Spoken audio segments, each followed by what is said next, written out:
Good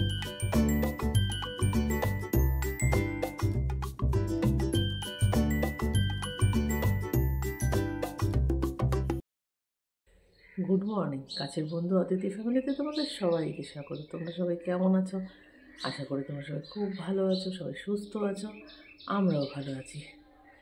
সকাল সকাল উঠে একটু ফ্রেশ হয়ে চা খেয়ে স্নান সেরে নিয়েছি, রেডিও হয়ে গেছি। দেখো পুরো এই জামাটা পরে কেমন লাগছে বলো তো?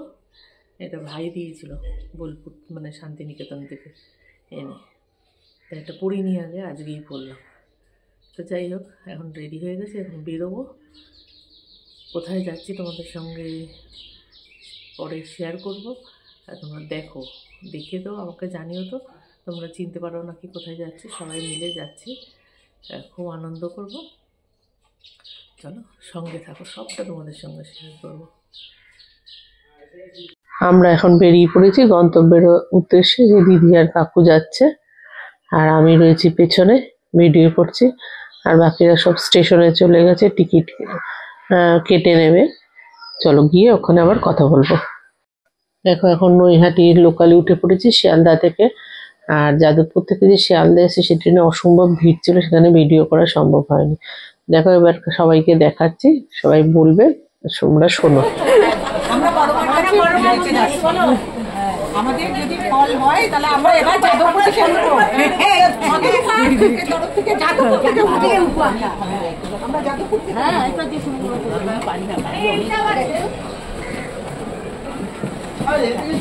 সবাই আমি 17 রুপায় ছবিগুলো দিয়ে দেবো।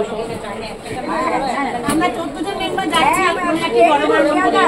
কিন্তু কিছু লোক এত ভিড় দেখে আমরা উঠে গেছি। আনন্দই আছে, আনন্দই আছে। আবার হাঁপিয়ে গেছে, ট্রেনে উঠতে পারিনি, আসলে আবার হাঁপাচ্ছে।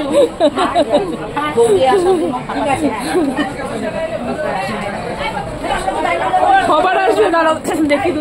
এখন আমাদের চলছে ট্রেনের মধ্যে ফটো সেশন, এগুলোই স্মৃতি হয়ে থেকে যাবে। খুব ভালো লাগছে, খুব মজা হচ্ছে। এখন নৈহাটিতে নেমেই আমরা শুনলাম যে বিভৎস লাইন হয়েছে, তাই তাড়াতাড়ি করে এসে আমরা লাইনে দাঁড়িয়েছি। অন্তত 1000-5 লোকের পেছনে লাইনে দাঁড়িয়েছি। তো আমার ছোট মাসিও এসছে দেখা করতে, ছোট মাসি ব্যান্ডেলে থাকে, লঞ্চ পার হয়ে এসছে আমাদের সঙ্গে একটু দেখা করতে। খুব ভালো লাগছে, আর লাইন ভালোই এগোচ্ছে। তো আজকে অমাবস্যাও রয়েছে, মোটামুটি অমাবস্যার মধ্যেই আমরা আশা করি পুজো দিতে পারবো। এগোচ্ছে, দেখো কত লাইন, এখনো কত লাইন দেখো। তো চলো, বড় মার দেখা পেতে এসছি, সেখানে তো কষ্ট করতেই লাগবে। এখনো দেখো তোমাদের পেছনটাও দেখালাম কত লোক, যে আমাদের সব কাকিমারা দিদিরা সবাই লাইনে দাঁড়িয়ে রয়েছে, আগে পরে রয়েছে। আর আমি শুধু থেকে থেকে ফটো তুলছি সবার, মানে এত ভালো লাগছে। এগুলোই তো দীর্ঘদিন ধরে মনে থাকবে, স্মৃতির পাতায় তুলে থাকবে। দেখো লাইন, দেখো দেখেছো কত লাইন। চলো গিয়ে এই যে ডালা নিয়েছি, এই জন্য ডালা নিতে এসেছিলাম, লাইনে দাঁড় করিয়ে ডালা নিতে এসেছিলাম। আর এখানে যাদের মানসিক ছিল দণ্ডি কাটছে। ডালা আমার আর আমার ওই আরেক দিদির ডালা নেওয়া হয়নি, কারণ আমরা তো লাইনটা রাখতে গেছিলাম তাড়াহুড়া করে, না হলে বোধহয় আরো 1000-2-3 লোকের পেছনে দাঁড়াতাম। সেই জন্য আমরা ট্রেন থেকে নেমেই আমরা দুজনে আগে দৌড়ে দৌড়ে গিয়ে লাইনে দাঁড়িয়েছি। তবুও এতক্ষণ দাঁড়াতে হলেও কোনো কষ্ট হচ্ছে না, খুবই ভালো লাগছে। দেখো গিয়ে আবার ডালা নিয়ে আবার লাইনে গিয়ে দাঁড়াচ্ছি, দুটো ডালা নিয়ে নিয়েছি দুজনে। চলো আবার লাইনে গিয়ে দাঁড়াই আবার। 2.5 ঘন্টা লাইন দেওয়ার পরে তারপরে আমরা মন্দিরের ভেতরে প্রবেশ করতে পেরেছি। এই যে এখানে এত লোক ভাগ ভাগ করে তবে পুজো দেওয়া হচ্ছে, সিস্টেমটা খুব সুন্দর। তা আমি তো জানতাম না, একটু ভিডিও করে ফেলেছি। তো বারণ করেছিল করতে, ভিডিও ফটোগ্রাফি অ্যালাউ না লেখা আছে, তবু ফটোগ্রাফিটা অ্যালাউ করে কিন্তু ভিডিও অ্যালাউ না। আমাকে বলার সঙ্গে সঙ্গে আমি একদম ভিডিও অফ করে দিয়েছি। তাহলে পুজোটা আমরা সেরে নিই।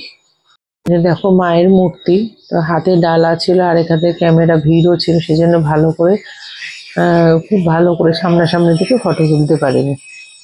যাই হোক, আমরা এখন পুজো দিয়ে বেরিয়ে এসেছি। এই যে মন্দিরের বাইরেটা এরকম, এইখানে এই সমস্ত প্রসাদের ডালা পাওয়া যায়, আরো অনেক জায়গায় পাওয়া যায়। তো এইখান থেকেই আমরা নিয়ে নিয়েছিলাম, এখানেই জুতো রেখেছিলাম। এখন আমাদের পুজো দেওয়া হয়ে গেছে। এবার আমরা যাব একটুখানি সবাই ব্রেকফাস্ট করব, চা খাবো, কারণ সেই ভোরবেলা থেকে বেরিয়েছি তো একদম মাথা ধরে আছে।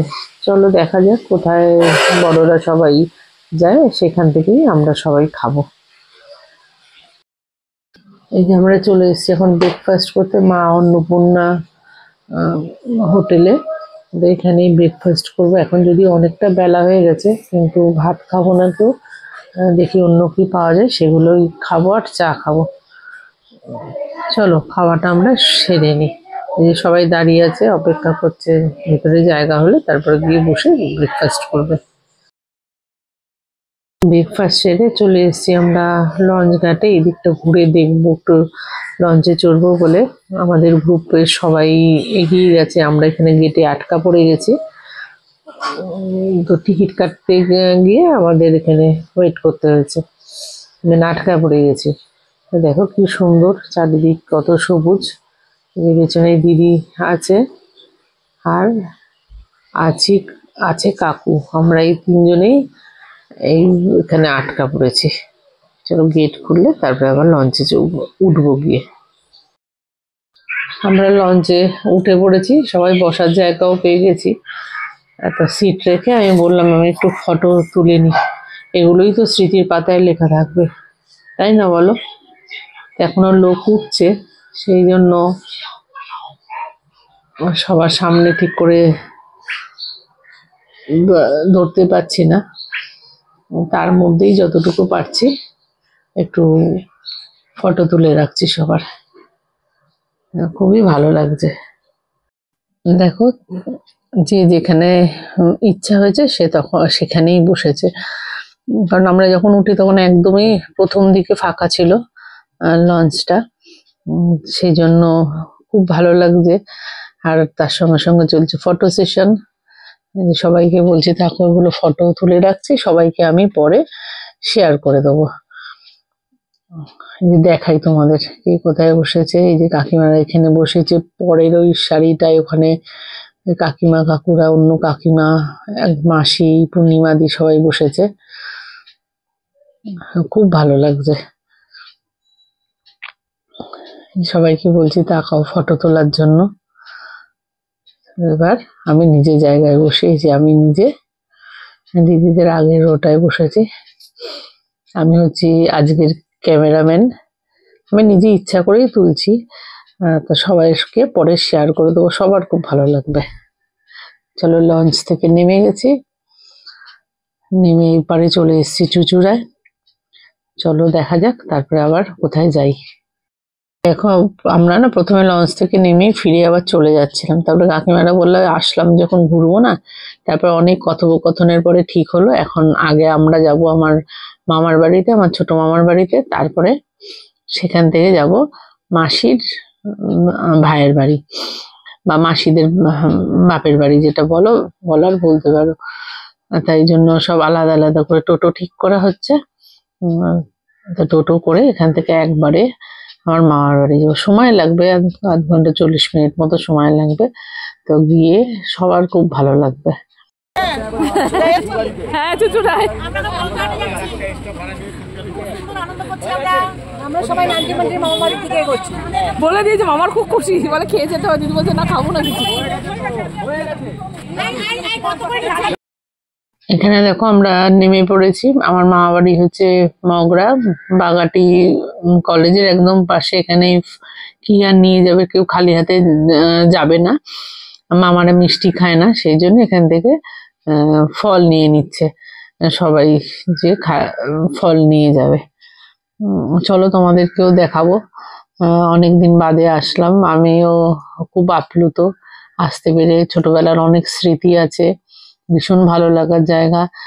আর মামারা এত যত্ন করে, মানে মা বাবার অভাবটা ফিল করি না আর কি এখানে আসলে।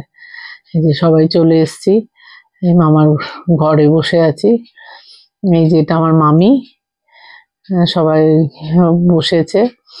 এখানে একটু রেস্ট নিয়ে ঘুরে তারপরে আবার যাব মাসির ভাইয়ের বাড়ি। দেখো এখন চলে এসেছি ছাদে। এই যে আম গাছটা দেখলে পাশের, এখান থেকে এসে মেয়ে আগের বার অনেকগুলো আম পেড়ে নিয়ে গেছিল। আবার মামাও প্রচুর আম দিয়ে দিয়েছিল। সবাই এসেছি। মামার ছাদে অনেক গাছ, তাও আগের থেকে অনেক কমে গেছে, এখন আগের মতো আর অত গাছ মামা করে না। আর এই যে দেখাচ্ছি তোমাদের, এখানে কত গাছ হ্যাঙ্গিং রয়েছে, সবাই দেখে একদম আপ্লুত। এত সুন্দর করে সাজানো, এত পরিষ্কার পরিচ্ছন্ন, এত বড় বাড়িকে এত সুন্দর করে মেনটেন করে, বলার নয়। এই যে দিদি আবার সবাইকে ভিডিও কলে দেখাচ্ছে। আমরা ছোটবেলায় যখন আসতাম না, সে একবার আমি আর দিদা ছাদে রয়েছি, রাস্তা দিয়ে লোক হেঁটে যাচ্ছে আর বলছে দেখো দেখো এই বাড়ির একদম ছোট্ট ছোট্ট গাছ, কিন্তু এই বড় বড় অনেক বড় বড় গাঁদা ফুল হয়ে ওঠে, খুব ভালো লাগে দেখতে। আর এটা হচ্ছে এই যে মামার পাশে খালি জায়গার বাগান, দারুণ লাগে দেখতে, ভীষণ সুন্দর ভীষণ সুন্দর। উপরে বসে থাকলেও সময় কেটে যায় এখানে। এটা হচ্ছে মামাদের বিড়াল, অ্যাকচুয়ালি বোনেদের বিড়াল। বোনেরা যখন ব্যাঙ্গালোরে থাকতো তখন ওকে কয়দিন বয়সে তখন চোখও ফোটেনি, কিন্তু ওর পাটা ভেঙে গিয়েছিল। ওরা হসপিটালে নিয়ে গিয়ে পাটা সেট করে, কিন্তু ওটা ভুলবশত উল্টো সেট করে দেয়। তারপর থেকে বোনেদের কাছ থেকেই থাকতো। আর বোনেরা তো এখন ছোটজন তো ইংল্যান্ডে থাকে আর বড়টা হায়দ্রাবাদে থাকে, তা এখন মামাদের কাছেই ও থাকে। আর এই দেখো মামার বাড়িতে গাছই গাছ, টেবিলটাও খুব সুন্দর করে ঘরদোর সাজানো, আর যেদিকেই তাকাবে সেদিকেই প্রচুর গাছ। সেই জন্য তোমাদের সঙ্গে শেয়ার করলাম। খুব ভালো লাগে আসতে। এই দেখো বাইরের যে করিডোরে, এখানেও দেখো গাছ ভর্তি।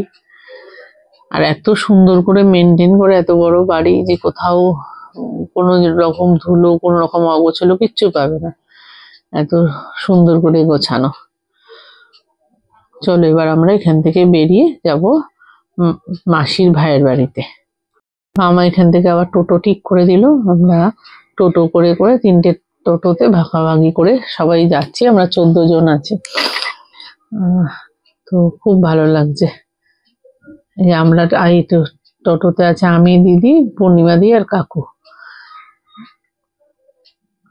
যেতে যেতে একটু রাস্তাটা খারাপ বলে যেতে অসুবিধা হচ্ছে, এখানে দাঁড়ানো হয়েছে। ওদের বাড়িতে কিছু নিয়ে যাওয়া হবে বলে মাসি নেমে নিতে গেছে। তো এখানে না সামনাসামনি খুব একটা দোকানপাট নেই, সেজন্য খুব অসুবিধা। কিছু কেনাকাটি করতে গেলে অনেকটা দূরেই যেতে হয়, তাই যাওয়ার পথে রাস্তায় থেকেই নিয়ে নিয়েছি। তাই দিয়ে আবার আমরা এখন রওনা হয়েছি, গিয়ে মাসির ভাইয়ের বাড়ির সামনে গিয়ে নামবো। চলো তোমরা সঙ্গে থাকো তাহলে। দেখো আমরা পৌঁছে গেছি মাসির ভাইয়ের বাড়িতে বা বাবার বাড়িতে, যাই বলো। তাই এই যে ঢুকতেই মঙ্গলচণ্ডীর মন্দির, এটা প্রতিষ্ঠা করা মন্দির আর কি।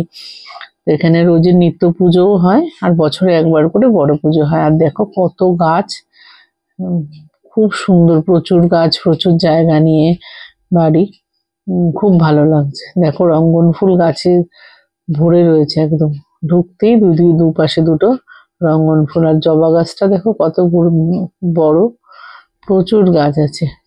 আমরা তো সবাই ঢুকলাম, সবটাই আস্তে আস্তে তোমাদের সঙ্গে শেয়ার করব। ঢুকেই আগে মন্দিরে নমস্কার করে তারপরে আমরা ঘরের ভেতর ঢুকলাম। সবারই খুব ভালো লাগছে, খুব মজা করছি, খুব আনন্দ হচ্ছে। একে একে সবাই প্রণাম সেরে নিচ্ছে, আর সবাইকে বলছি একটু দাঁড়াতে, দাঁড়ালে সবার ফটো তুলবো।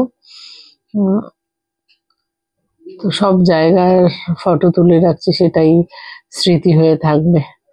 এই যে ফটো তুলে নিচ্ছি, তো অনেকজনই ভেতরে ঢুকে গেছে, আমরা যে কজন বাইরে রয়েছে সে কজনের ফটো আমি তুলে দিলাম, আর ঘরে গিয়ে বাকিদেরটা তুলে দেবো। অনেক ভোরবেলা তো বেরোনো হয়েছে, আহ, অনেকে সবাই অনেক টায়ার্ড হয়ে গেছে। এই যে ঘরে চলে এসেছি, ঘরেও সবাই বসে রয়েছে, তাদের ফটো তুলে নিচ্ছি।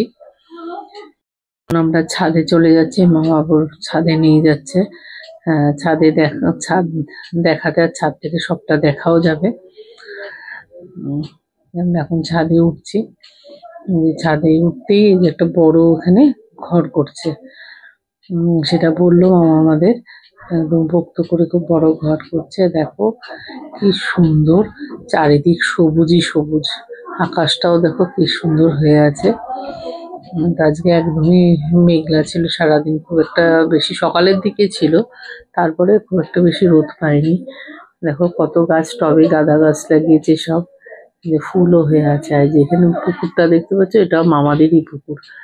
আর এখানে মামা বললো এইখানে 100টার বেশি সুপুরি গাছ আছে, সবই মামাদের গাছ, প্রচুর জায়গা নিয়ে বাড়ি। আমাদের তো ভীষণই ভালো লাগছে দেখে। বাড়িতে যদি এরকম জায়গা থাকে, এরকম গাছপালা থাকে, আর কি চাই বলো। একদম মানে সকালবেলা উঠে ছাদে আসলেই বা বাগানে গেলেই মন ভালো হয়ে যাবে। আর এই যে সবাইকে ডেকে ডেকে আমি ফটো তুলে দিচ্ছি, পরে সবার সঙ্গে এগুলো শেয়ার করে দেবো। খুব ভালো লাগছে, আমার ভালো লাগে ফটো তুলতে, ভালো লাগে। আমি সব জায়গায় গেলেই প্রচুর ফটো তুলি। এই মামার বাড়ি থেকে বেরিয়ে মামা নিয়ে যাচ্ছে জমি দেখাতে, সেখানে ফুলকপি, বাঁধাকপি আরো সব শাকসবজির চাষ করায়, সেগুলো দেখাতে নিয়ে যাচ্ছিল। কিন্তু আনফর্চুনেটলি আমরা আর পুরোটা যেতে পারলাম না, বৃষ্টি হয়েছিল ওখানে, আর দুটো পুকুরের মাঝখান দিয়ে রাস্তা, তো রাস্তায় জল উঠে গেছে।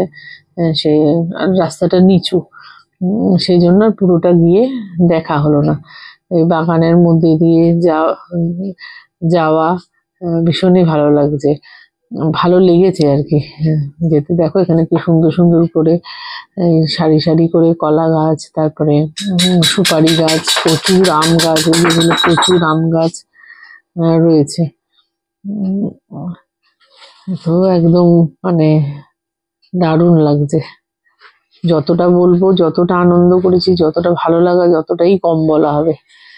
মানে একদম আমরা অভিভূত আপ্লুত দেখে। এখান থেকে ঘুরে এবার আমরা আবার বাড়ির উদ্দেশ্যে রওনা হব, কারণ অনেকটা পথ আমাদের যেতে হবে। এখন রয়েছি আমরা আদি সপ্তগ্রামে। আদি সপ্তগ্রাম থেকে এখানে সবাই মিলে ঠিক করলো, আদি সপ্তগ্রামে না সব ট্রেন দাঁড়ায় না, তাই জন্য আমরা আদি সপ্তগ্রাম থেকে টোটো করে ব্যান্ডেলে চলে যাব। ব্যান্ডেল থেকে রওনা হবো। এই যে যে পুকুর দুটো বলছিলাম, এই যে দুটো পুকুর আর মাঝখান দিয়ে রাস্তা, এই কিছুটা এগিয়ে দেখা গেল একদম রাস্তাটা নিচু, সেটা একদম অনেকটা জল উঠে গেছে, ওখান দিয়ে যাওয়া যাবে না এখন। তাই জন্য আবার সবাই ওই রাস্তা পর্যন্ত গিয়ে দেখে আবার ফিরে চলে এসেছিলাম। এখানে দেখো আমরা এখন এখান থেকে রওনা হব। আমার মা বাড়িতেও খুব যত্ন করেছে, এই মাসির বাড়িতেও খুব যত্ন করেছে। তো আর একটু মানে দীর্ঘ সময়ের জন্য আসলে সব চারপাশটা ঘুরে দেখা যেত, ভালো লাগতো আরো। তারপরে এই যে দিদিকে বলছি তুমি এখানটা দাঁড়াও, একটু ফটো তুলি, ফটো তুলে দিই। এই দিদির এটা মামার বাড়ি, সেখানে দিদিও প্রায় এই মামার বিয়ে হওয়ার সময় ছিল, 22 বছর পরে এখানে এসছে। এখন সবাই দাঁড়িয়ে আছি টোটোর জন্য, ফোন করে দিয়েছে টোটো, 3টে টোটো লাগবে আমাদের, হলে আমরা রওনা বাড়াই। দিদি বলছে এটা একটা পুকুর ছিল, এখান দিয়ে এই পুকুরে গিয়ে দিদিরা আসতো যখন ছোটবেলায়, পুকুরে নামতো, আনন্দ করতো, কিন্তু এখন সেখানে ঘাস মানে জঙ্গল হয়ে গেছে একদম, সেগুলোই বলা বলি করছিল। কি সুন্দর বাড়ি বলো, এখানে আসলে এখানে মনে হয় চোখের কোনোদিন পাওয়ার লাগবে না। এই যে কাকিমা আসলো, আমার একটু ফটো তুলে দে, একদম খুব ভালো লাগছে। এই যে দাঁড়িয়ে পড়েছে আমার দিদিও, আর ওখানে সবাই কথা বলছে। খুব আনন্দ হয়েছে। দেখো আমরা এখন ব্যান্ডেল স্টেশনে এসে ট্রেনে উঠে গেছি। আহ, 3টে টোটোই আলাদা আলাদা করে পাওয়া গেছে। একজনের দিদিরা যে টোটোটা এসেছিল, আমার দিদিরা, ওরা এসে আগে টিকিট কেটে নিয়েছিল, তারপরে একটা টোটো পাওয়া গেছে, আর লাস্টের টোটোটায় আমরা 4জন এসেছি। তো সবাই ঠিক সময়েই পৌঁছে গেছি। এসে ব্যান্ডেল লোকালটাও পেয়ে গেছি। এখন ব্যান্ডেল লোকাল করে আমরা হাওড়া যাব। আমি আমাকেও একটু দেখিয়ে দিলাম যে আমরা বসেছি। এর মধ্যে কাকু বাদাম চিটও কিনে খাওয়ালো, কিন্তু বাদাম চিটটার আমি ভাগ দিইনি কাউকে। বাদাম চিটটা পুরোটাই এটার, আর বলেছে এটার ভাগ হবে না। চলো সঙ্গে থাকো, হাওড়ায় নেমে আবার কথা বলবো। এখন হাওড়া স্টেশনে নেমে পড়েছি। নেমে এবার সবাই মিলে বাসে করে, ইচ্ছা আছে E1-এ করে বাড়ি যাব। তাহলে সবাই সঙ্গে থাকো। সবাই খুব আনন্দ করলাম, খুব সারাদিন প্রচুর ঘোরাঘুরি করেছি, কিন্তু তাও ক্লান্ত লাগছে না। এই কাকু কিছু কিনতে গেছে, এই যে আমিও রয়েছি। চলো এবার যাই, গিয়ে বাড়িতে যাই, তোমরা সঙ্গে থাকো। অনেকক্ষণ আগে বাড়ি চলে এসেছি, এসে ফ্রেশ হলাম, হয়ে তারপরে গেছিলাম আরেকটা অকেশনে। সেইখান থেকে এসে এক্ষুনি ঘরে ঢুকে আবার চেঞ্জ করলাম, করে এখন শোবো। সেই একদম সকালবেলা বেরিয়েছিলাম, অনেক ভোরে আজকে ওঠা হয়েছে, খুব টায়ার্ড, প্রচুর ঘোরাঘুরি করেছি, খুব আনন্দ করেছি, খুব আনন্দের সঙ্গে দিনটা গেছে। আর এই দেখে দেখো, এই যে কুটু বাবু পাগলামি করে চলেছে, এই যে ওর পাগলামো চলছে, এই যে কুটুর পাগলামো। তো চলো আজকে এই পর্যন্তই থাক। আজকের ভিডিওটা ভালো লেগে থাকলে তাহলে অবশ্যই বেশি বেশি করে লাইক, কমেন্ট অ্যান্ড শেয়ার করো, আর কাছের বন্ধু অদিতি চ্যানেলকে সাবস্ক্রাইব করো। ভালো থেকো বন্ধুরা, সবাই সুস্থ থেকো। আবার দেখা হবে নেক্সট ব্লগে। Good night.